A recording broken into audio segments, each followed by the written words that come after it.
Dirty Dancers, and you're checking out JR Sports Brief. That's kind of awesome, isn't it?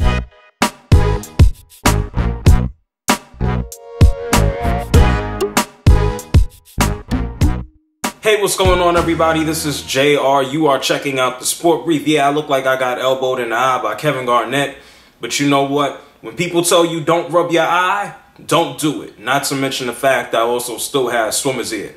But anyway, Joakim Noah. We all know the Chicago Bulls are locked in with the Cleveland Cavaliers in the first round of the Eastern Conference side of the playoffs. Bottom line is, Joakim Noah, does this man talk too much? Personally, I like the guy. I've seen the guy walking around 14th Street here in New York City before. I know he's from the New York City area, regardless of his lineage.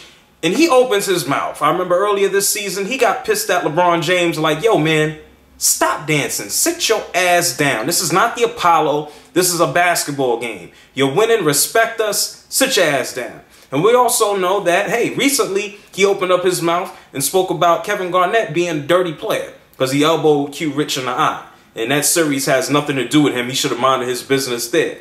Now, he recently said this about Cleveland. Now, I've been to Cleveland. I think it's a beautiful city. It's very open. I mean, there aren't a million things to do, but it's a beautiful city. And he said this: you like it? You think Cleveland's cool?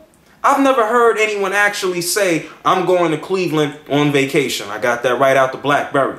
Now look, it's good to have villains in sports. I think villains are great. I'm glad Joakim Noah opened up his mouth and said something. I love it. I mean, it adds intrigue and makes the games more interesting when a man touches the ball in Cleveland and everybody boos him. I think it's great when Vince Carter goes to Toronto and they boo the hell out of him.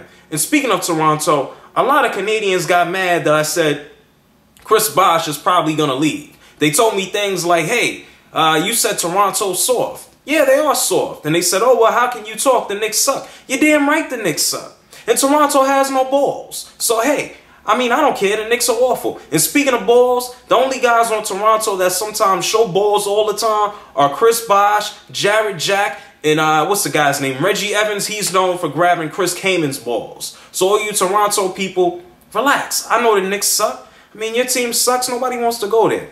Anyway, Joakim Noah. I'm glad they are villains. Let this man play. Hopefully his feet are good. I want to see him keep playing. And I want to see more villains. I want to see Ron Artest, who, by the way, is one of the nicest guys ever. I want to see him go out there with his gold hair, and I want to see people boo him. I want to see him not necessarily punching fans, but I want to see them taunting him and him lighting their ass up. That doesn't happen a lot, but I want to see him do it.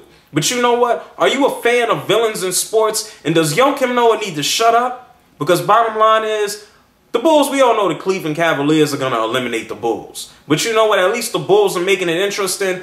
Something that Toronto probably wouldn't do. Let me know what you guys think. Does Joakim Noah chat too much? Should he shut up? I like all the talk, and I want to hear them boo him louder. This is JR. This is a Sport Brief. I am out. Peace.